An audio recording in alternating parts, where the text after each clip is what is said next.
Arrest చేయలేదనే కూడా తెలియజేశారు. మరి ఎందుకు అక్కడంతా కూడా ఆ నానయ్యకి ఇప్పుడు అక్కడ అంతమంది పోలీసు వాళ్ళు మా స్వగృహం దగ్గర ఉండాల్సినటువంటి అవసరం ఏమున్నది?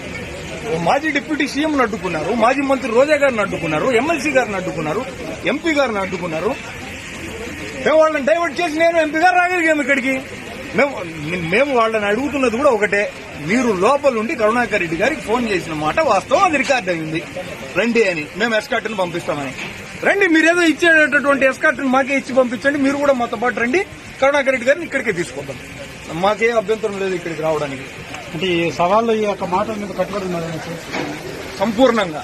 మేము ఒకే స్టాండ్ మీదే ఉన్నాం. వాళ్లే అంకెలు మారుస్తున్నారు. ఒకళ్ళు 20 అంటారు, ఒకళ్ళు 40 అంటారు, ఒకళ్ళు 60 అంటారు. కరుణాకర్ రెడ్డి గారు తాను చెప్పినటువంటి మాటల మీద కట్టుబడి ఉన్నారు. దాన్ని ప్రూవ్ చేయడానికి సిద్ధంగా ఉన్నారు. అరెస్ట్ చేయలేదనే కూడా తెలియజేశారు. మరి ఎందుకు అక్కడంతా కూడా ఆ నానయ్యకి ఇప్పుడు అక్కడ అంతమంది పోలీసు వాళ్ళు మా స్వగృహం దగ్గర ఉండాల్సినటువంటి అవసరం ఏమున్నది? మాజీ డిప్యూటీ సీఎంను అడ్డుకున్నారు, మాజీ మంత్రి రోజా గారిని అడ్డుకున్నారు, ఎమ్మెల్సీ గారిని అడ్డుకున్నారు, ఎంపీ గారిని అడ్డుకున్నారు. మేము వాళ్ళని డైవర్ట్ చేసి నేను ఎంపీ గారు రాగలిగాము ఇక్కడికి.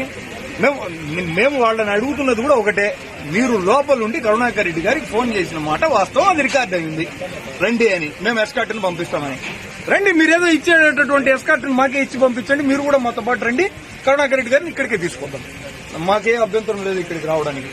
అంటే ఈ సవాళ్ళు ఈ యొక్క మాట మీద కట్టుబడి ఉన్నారు సంపూర్ణంగా. మేము ఒకే స్టాండ్ మీదే ఉన్నాం. వాళ్లే అంకెలు మారుస్తున్నారు. ఒకళ్ళు 20 అంటారు, ఒకళ్ళు 40 అంటారు, ఒకళ్ళు 60 అంటారు.